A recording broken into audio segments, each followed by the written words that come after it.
първо да те попитам очакванията ти за двубоя и после ще представим няколко специални гости и ще кажем и за томбовете. Със всеки изминат матч, добър вечер на всички първо, благодаря, че ме уважавате.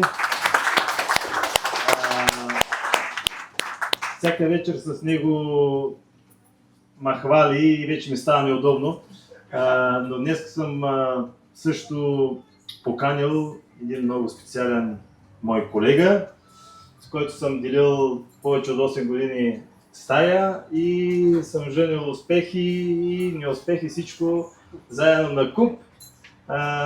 Ивайло Орданов, заповяда.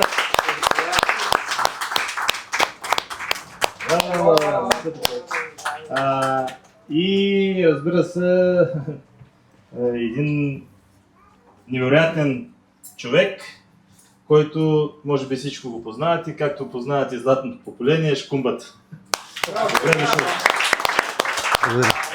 Той ще ни поразсмее малко, ако няма за какво да се смеем по време на матча, той поне ще ни поразсмее. Заповядайте. Ами добре, Ивайло, като голяма легенда на Спортинг, както Краси, да те попитам и теб за първенството, наистина върви много интересно.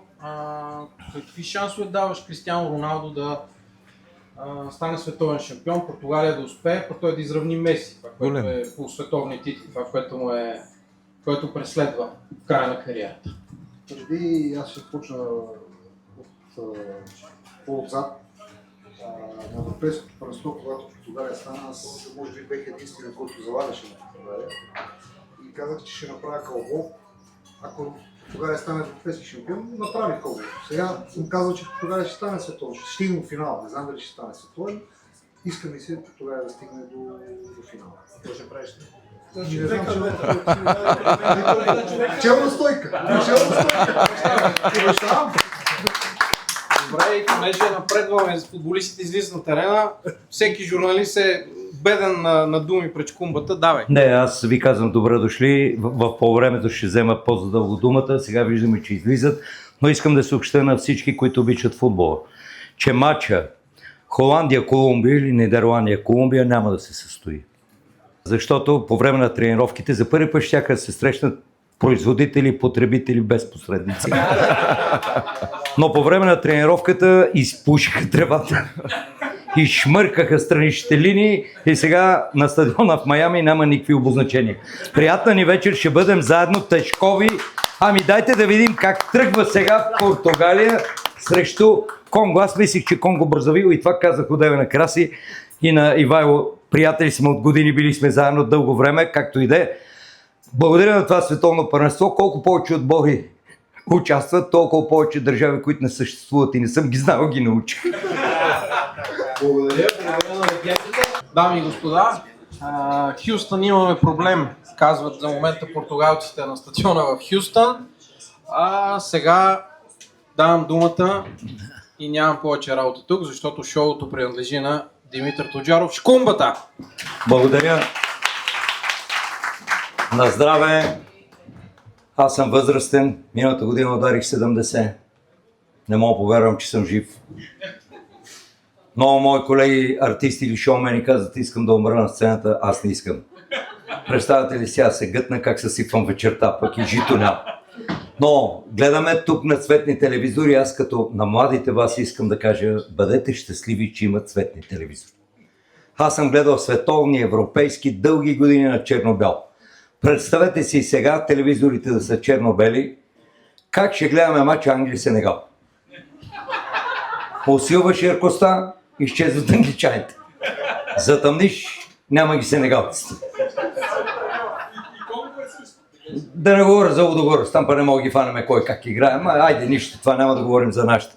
Сега тук има младежи, момчета, внимайте с това, което ще кажа. Извинявам се пред сегашните млади момичета за сегашните младежи. Защото ние като млади, като влеземе с Краси в дискотека Цветан Спасов или Пешо Михнев, ние питахме има ли мацки. Вие сега имате ли Wi-Fi, представи? Краси да обявим. Имаме познали между другото. Имаме разбирачи. Има един много голям оптимист. Димитър Марков. Кой той? Браво, браво. Йорданов, трябва да дадеш една панелка към ти, момче. 6-1 е казал. Едното го позна. Продълженията сега е. Ама едното го позна, да. Тук ми е Илия Златинов. Кой е Илия Златинов? Браво, бе. Чак е написал гол майсторите. Другия път. Започваме вече с тези, които наистина са специалисти в футбола и са познали. Тук е една дама, която ми е много добре позната и се чудя, понеже е много добра на голф, откъде на къде знае и какво ще завърши в футбола. Не дам откъде. Петя Илиева.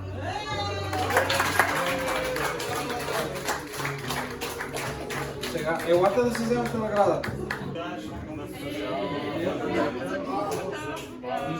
Честито, Петя. Браво, бе! И размера сме оценили. Иначе само на голф награди ви имам двамата снимания, ма ето и тук и на футболните. Моля ви, Петя, да облечете фанелката сега. Петя няма да облича фанелката сега на голфа. Благодаря. Следващия, който е познал тази изненада, можем да кажем, на световното първенство, Иван Марков. 1-1. Заповядайте. Аплодисменти. Господин Марков, имам честа да я връча моята фанелка от Ботев брат с надпис Кумбата. Това ще стане за музея. Защо и една топка, специална топка, защо писате 1-1? Ами очаквах някой от фаворитите да се издъни както Испания. Ами желая Беше ви, време за Португалия. желая ви да участвате и в политическото бъдеще на България, да давате резултати, защото ето вие мога да помогнете. Честито ви! Ами, това е, Краси, нещо заключително да кажеш, утешително и оптимистично за португалци. Нашите фаворити, май само Германия върви напред, както трябва, ще видим сега.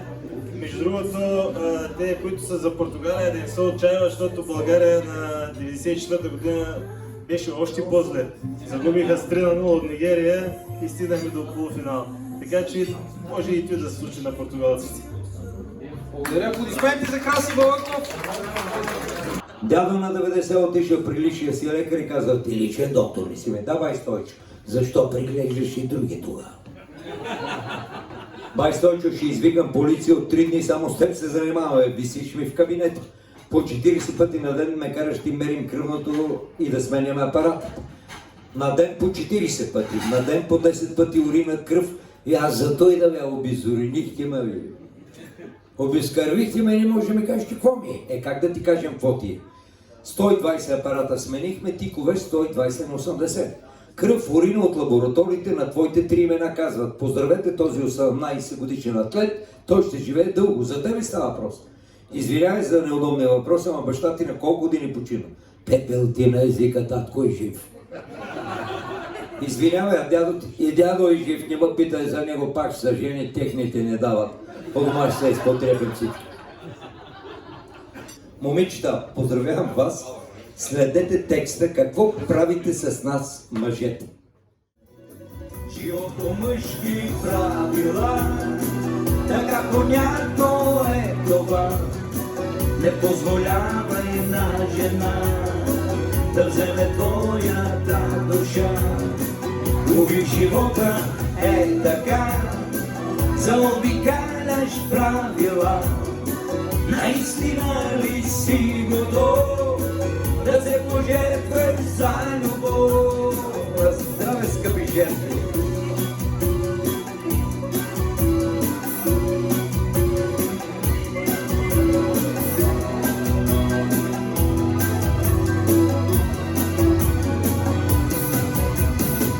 Изгрява огнена луна, горят очите на жена и пробужда странни сетива. Непоправена магия, зад ресниците си криеш самите си женски номера.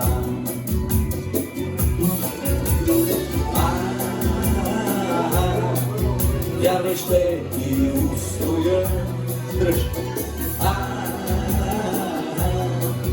Не разчитай на това, живот по мъжки правила, така понятно е това. Не позволявай на жена да вземе твоята душа. Лови в живота е така, заобикаляш правила. Наистина ли си готов да се пожертваш за любов? Последна новина, не искам да натъжавам никого, но Христо Стоичков бе уволнен от Kaufland. Научил касиерките да псуват като него и хората отказват вече да пазаруват. И още нещо лично, искрено, изпратих от Веско Маринов. Той е приятел, той пее невероятно. Подари ме една флашка с нови песни. Улисах се от дома, внучето е глътна, звъннах на личния лекар и казах, помагай, внучето глътна флашка с нови песни на Веско Маринов. Той каза симптоми, рекох, поти се здраво като него в момента, просто прилича на него. Той рече, като пропееш кумба, ще дойдем да го лекувам. И, благодаря ви, знам. Сега, секретна информация от ДАНС, ако има хора от ДАНС, ви моля, не ставайте. Искам да благодаря на служителите от ДАНС, които запазват целостта на българските семейства. С мен се случи следното. Разгубих си телефона, батерия на една страна, сим-карта, на друга телефона звъни. Казах, ДАНС ли сте? Да, как разбра. Само вие звъните, като съм без батерия и сим-карта. Запомних телефона. Отидох на пазар. Жена ми през 3 минути се сеща за поръчки. Купи и това, и това, и това, и на пазара зациклих. Добре, че запомних телефона, натиснах и викам ДАНС, Даш Кумба.